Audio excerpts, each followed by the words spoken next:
नमस्कार साथियों, कैसे हैं आप लोग? आशा और उम्मीद करता हूँ स्वस्थ होंगे, मस्त होंगे, जहाँ भी होंगे जम करके अपनी पढ़ाई कर रहे होंगे।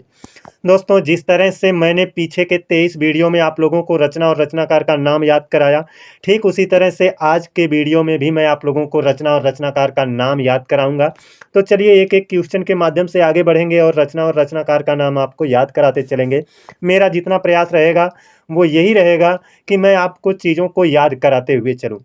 तो चलिए दोस्तों, ये देखिए अपना पहला क्वेश्चन है और इस पहले क्वेश्चन में कहा गया है कि निम्नलिखित में से कौन भक्ति काल का कवि नहीं है? भैया यहाँ पर आपका भक्ति काल का कवि नहीं है ये पूछा गया है। भक्ति काल का कवि नहीं है ये पूछा गया है, तो मैं आप लोगों को याद कराने वाला हूँ भक्ति काल के सभी कवियों का नाम, है ना? तो पहले यहाँ पर जान लेते हैं। यहाँ पर आपका ऑप्शन दिया गया है मीराबाई, रसखान, नंददास, घनानंद। तो इसमें से आपका करेक्ट जवाब क्या है? तो इसमें से करेक्ट जवाब है आपका ये घनानंद, क्योंकि ये घनानंद आपके रीतिकाल के कवि आएंगे। ये किस काल के हैं? रीतिकाल के कवि हैं। और याद रखना, रीतिकाल का सर्वश्रेष्ठ कवि बिहारी भी है ना? सर्वश्रेष्ठ कवि कौन है? बिहारी हैं। तो इसका करेक्ट जवाब हो गया आपका ऑप्शन डी। यही आपके भक्ति काल के नहीं है, बाकी ये तीनों लोग क्या हैं? भक्ति काल के हैं। अब हम देखते हैं भक्ति काल के सभी कवियों का नाम। आपको ट्रिक से यहाँ पर चीज़ों को याद करना है ना? मैं याद करा दे रहा हूँ। यहाँ पर एक लाइन दोस्तों आपको याद करना पड़ेगा। कह रहा भक्ति काल के प्रमुख कवि का नाम, है ना? तो यहाँ पर छोटा सा एक लाइन है, रश्मि जी के सबदास।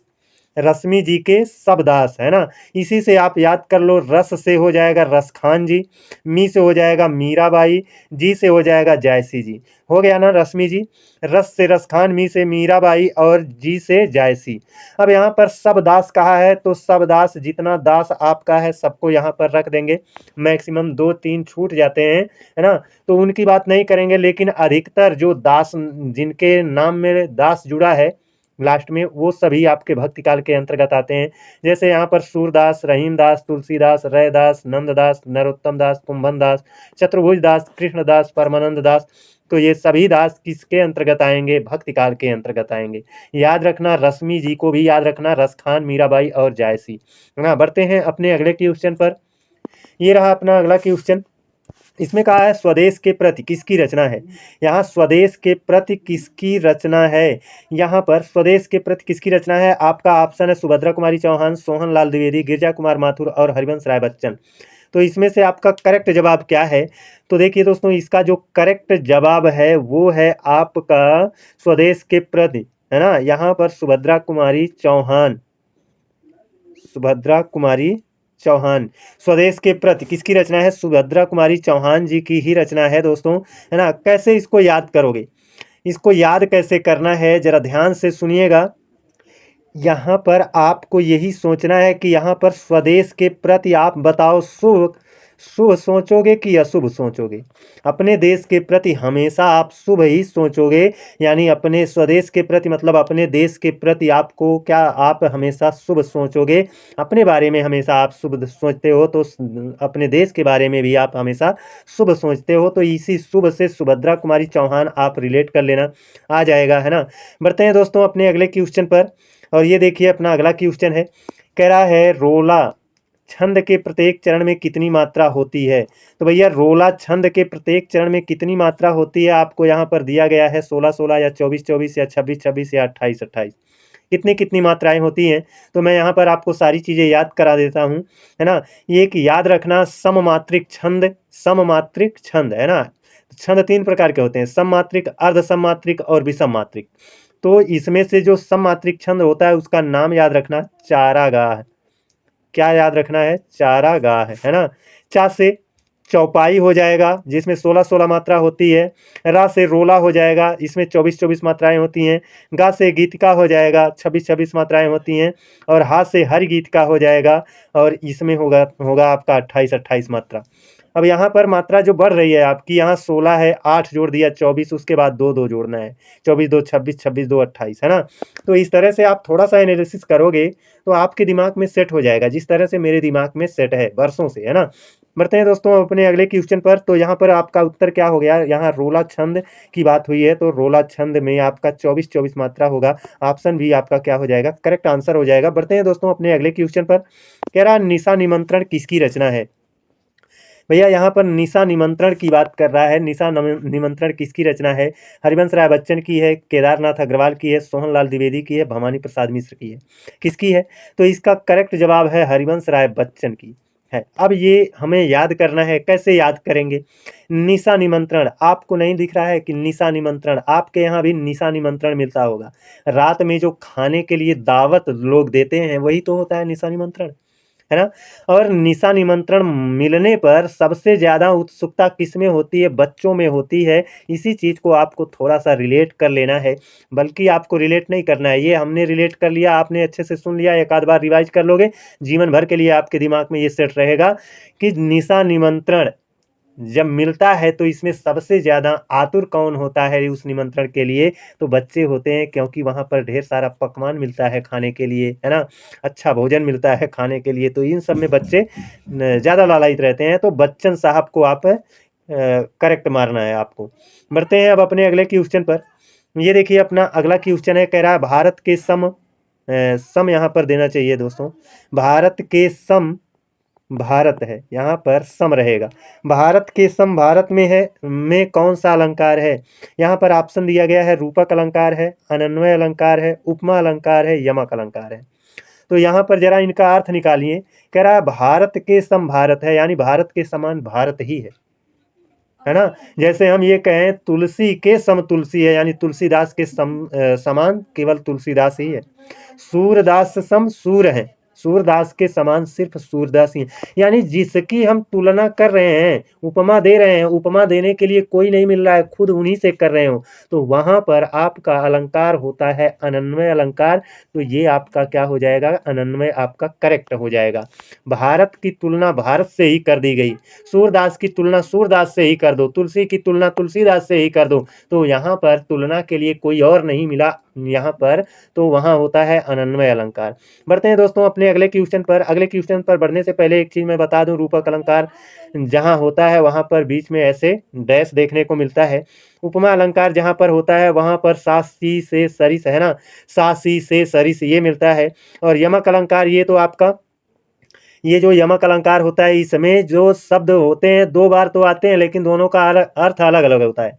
यहाँ पर बहुत लोग यमक लगाए होंगे, क्योंकि देखे हैं यहाँ पर भारत, यहाँ पर भारत, लेकिन यहाँ पर भारत, यहाँ पर भारत, दोनों का अर्थ अलग अलग नहीं है, सेम है, इसलिए यह यमक अलंकार नहीं हो सकता, है ना। तो यमक अलंकार का उदाहरण आपका सबसे ज़्यादा पॉपुलर है जो वो कनक कनक ते सौगुनी, यहाँ पर कनक का दोनों जगह दो बार कनक आया है, दोनों का अर्थ अलग अलग है, इसीलिए वहाँ पर यमक होता है, लेकिन यहाँ पर यमक नहीं होगा, है ना। भारत और भारत दोनों का एक ही अर्थ निकल रहा है। बढ़ते हैं अपने अगले क्वेश्चन पर। ये कह रहा है छाया मत छूना के रचनाकार कौन है। भैया छाया मत छूना, छाया मत छूना, है ना, क्यों मत छूना, इसलिए मत छूना क्योंकि आप गिर जाओगे। क्या है, छाया कोई छुएगा तो जाहिर सी बात है वो गिर जाएगा, झुक जाएगा, गिर जाएगा, झुक जाएगा। गिरजा कुमार माथुर इसका क्या हो जाएगा, करेक्ट आंसर हो जाएगा, है ना। दोस्तों बढ़ते हैं अब अपने अगले क्वेश्चन पर। ये कह रहा है पीपर पात सरिस मंडोला में कौन सा अलंकार है। देखिए पीपर पात सरिस मंडोला बहुत पॉपुलर आपका ये उदाहरण है, बहुत ज़्यादा पूछा गया है परीक्षाओं में, है ना। तो इसका अर्थ निकालिएगा, है ना, अर्थ निकालेंगे तो अच्छे से आप इसका आंसर पा जाएंगे। कह रहा पीपर पात सरिस मंडोला, और मैंने अभी कहा आपसे सा मिल जाए, सी मिल जाए, से मिल जाए, है ना, और क्या मिल जाए, सा सी से सरिस, सरिस ये मिल जाए, तो वहां पर कौन सा अलंकार होता है, उपमा अलंकार होता है। तो ऑप्शन आपका सी इसमें क्या हो जाएगा, करेक्ट आंसर हो जाएगा। बढ़ते हैं दोस्तों अपने अगले क्वेश्चन पर। कह रहा है भूरी भूरी खाक धूल के रचनाकार कौन है। अब यहाँ पर आपका ऑप्शन दिया गया है सोहनलाल द्विवेदी, माखनलाल चतुर्वेदी, सुमित्रा नंदन पंत, गजानन माधव मुक्तिबोध, तो कौन है। तो यहाँ पर दोस्तों मेरे दिमाग में क्या आया, मैंने इसको कैसे रिलेट किया है, आप जरा ध्यान से सुन लीजिएगा, आपको भी याद हो जाएगा। यहाँ पर कह रहा है भूरी भूरी खाक पर, है ना, खाक धूल, भूरी भूरी खाक धूल, यहाँ पर खाक की बात कर रहा है। जब इंसान मर जाता है तो वह खाक में मिलता है ना। धूल में मिलने की बात कर रहा है ना, तो यहाँ पर धूल में भी तभी मिलता है जब वह मर जाता है। तो यहाँ पर खाक में और धूल में व्यक्ति मिल जाता है, तो बताओ उसको जीवन के जंजाल से मुक्ति मिलती है कि नहीं मिलती है ना। मुक्ति मिलती है कि नहीं मिलती है। तो मुक्ति बोध यहाँ पर आपका क्या हो जाएगा, करेक्ट आंसर हो जाएगा गजानन माधव मुक्ति बोध। इनका एक और रचना है ना, उसका नाम है चांद का मुंह टेढ़ा। चांद का मुंह टेढ़ा भी गजानन माधव मुक्ति बोध की रचना है ना। अब बढ़ते हैं दोस्तों अपने अगले क्वेश्चन पर। ये कह रहा है दोहे और रोले को क्रम से मिलाने पर कौन सा छंद बनता है। दोहा और रोला को मिलाने की बात कर रहा है। दोहा और रोला को मिलाने से जो छंद बनता है वो विषम मात्रिक छंद बनता है। कौन सा विषम मात्रिक छंद बनता है। और विषम मात्रिक छंद में मैंने आप लोगों को दो चीजें, दो सूत्र बताया है। एक बताया है कूदो रे, है ना, कूदो रे। यहाँ पर कुंडलियां का निर्माण होता है दोहा और रोला से, दोहा और रोला से। एक मैंने बताया है छरऊ, है ना, एक बताया है छरऊ। एक छोटा बच्चा जो होता है वो जब छोटा होता है तुतला करके बोलता है, कोई मित्र कोई उसको परेशान करता है तो वो क्या बोलता है, छरऊ बोलता है ना। तो छरऊ यहाँ पर छा से क्या हो जाएगा, छप्पय। रा से रोला, ऊ से उल्लाला, है ना, ऊ से उल्लाला। तो ये जो छप्पय है इसका निर्माण होता है रोला और उल्लाला से। लेकिन यहाँ पर कहा है दोहा और रोला, तो यहाँ पर दोहा और यहाँ पर रोला यानी कुंडलियां का निर्माण होगा। किसका, कुंडलियां का। कूदो रे, है ना, कू से कुंडलियां, दो से दोहा, रो से रे से रोला हो जाएगा, है ना। तो दोहा और रोला से बनता है क्या, कुंडलियां। बढ़ते हैं दोस्तों अपने अगले क्वेश्चन पर। कह रहा है हंस पत्रिका और माधुरी पत्रिका के संपादक कौन रहे हैं। हंस पत्रिका और माधुरी पत्रिका के संपादक मुंशी प्रेमचंद्र जी हैं, भारतेंदु हरिश्चंद्र जी हैं, प्रताप नारायण मिश्र हैं, बालकृष्ण भट्ट हैं। कौन है। तो इसका जो सही जवाब है, हंस और माधुरी दोनों ही आपका मुंशी प्रेमचंद्र मुंशी प्रेमचंद्र ने इन पत्रिकाओं का संपादन किया है ना। अब इसको कैसे याद रखोगे, इस तरह से याद रख लेना कि हंस और माधुरी जो है ना, हंस और माधुरी, जैसे आपने देखा होगा कि एक आरिफ थे और एक हंस था, दोनों के बीच में क्या था, बहुत लगाव हो गया था। वैसे यहाँ पर आरिफ तो नहीं है, हंस और माधुरी दोनों में क्या है, प्रेम है ना। इस तरह से रिलेट कर लीजिए, तब भी आपको रहेगा याद कुछ दिन तक। और यहाँ पर प्रताप नारायण मिश्र की एक पत्रिका है जिसका संपादन इन्होंने किया है, उसका नाम है ब्राह्मण पत्रिका, है ना दोस्तों। यहाँ पर ब्राह्मण पत्रिका का संपादन किसने किया है, प्रताप नारायण मिश्र। मैंने इसको याद कराया था कैसे, मिश्रा लोग ये ब्राह्मण होते हैं, तो इसी से रिलेट कर लेना, प्रताप नारायण मिश्र ब्राह्मण। बालकृष्ण भट्ट, इन्होंने हिंदी प्रदीप, मैं पूरा लिख नहीं पाऊंगा, हिंदी प्रदीप पत्रिका का इन्होंने संपादन किया था। बढ़ते हैं दोस्तों अपने अगले क्वेश्चन पर। कह रहा है किस छंद में 6 चरण होते हैं। दोस्तों किस छंद में 6 चरण होते हैं, यही कहा गया है। तो देखिए जो आपका सममात्रिक छंद होता है, सममात्रिक छंद होता है उसमें 4 चरण होते हैं। अर्ध सममात्रिक जो छंद होता है उसमें भी क्या होते हैं, अर्ध सममात्रिक छंद, उसमें भी 4 चरण होता है। लेकिन जो विषम मात्रिक छंद होता है, अभी मैंने आपको बताया कूदो रे छरऊ यानी कुंडलियां और छप्पय, इन दोनों में ये आपके विषम मात्रिक छंद है ना। कुंडलियां और छप्पय विषम मात्रिक छंद है, और विषम मात्रिक छंद में आपके 6 चरण होते हैं। तो कुंडलियां और छप्पय, यही दो को हमने याद कराया था, तो उसमें से आपको यहाँ पर देखने को मिल रहा है छप्पय। तो छप्पय में यहाँ से 6 चरण और छप्पय में भी छा आ रहा है, तो इससे भी आप रिलेट कर सकते हो, है ना। लेकिन इस चीज़ को याद रखना, छप्पय और कुंडलियां दोनों में 6 चरण होते हैं। बढ़ते हैं दोस्तों अपने अगले क्वेश्चन पर। कह रहा है एक बूंद सहसा उछली के रचनाकार कौन है। भैया एक बूंद सहसा उछली, अच्छा यहाँ पर इसके रचनाकार कौन है, आपका दिया गया ऑप्शन भगवती चरण वर्मा है, सच्चिदानंद हीरानंद भास्यन अज्ञे हैं, राहुल सांकृत्यायन है, प्रताप नारायण मिश्र हैं। कौन है। तो मैं यहाँ पर क्या पकड़ता हूँ, यहाँ पर सहसा, है ना, सहसा मैंने पकड़ लिया। और सहसा का मतलब अचानक, और जब कोई चीज़ अचानक होती है तो क्या बताइए आपको उसके बारे में पहले से जानकारी रहेगी, है ना। कोई घटना दुर्घटना अचानक से हो जाती है तो वो चीज़ अज्ञात रहती है ना, तो सहसा ये आपका अज्ञात चीज़ को दिखाता है। अचानक से कोई चीज़ होती है वो अज्ञात रहता है, तो अज्ञेय जी इसके क्या हो जाएंगे, करेक्ट आंसर हो जाएंगे। इसी तरह से मैंने रिलेट करके अपने दिमाग में सेट किया है, आपको भी इसी तरह से कुछ ना कुछ रिलेट करना पड़ेगा, सेट करना पड़ेगा। बढ़ते हैं अपने अगले क्वेश्चन पर। कह रहा है अल्पज्ञ का विलोम शब्द है। भैया अल्पज्ञ का विलोम कह रहा है, तो अल्पज्ञ का अर्थ भी जान लो ताकि इसका विलोम आप आसानी से निकाल पाओ।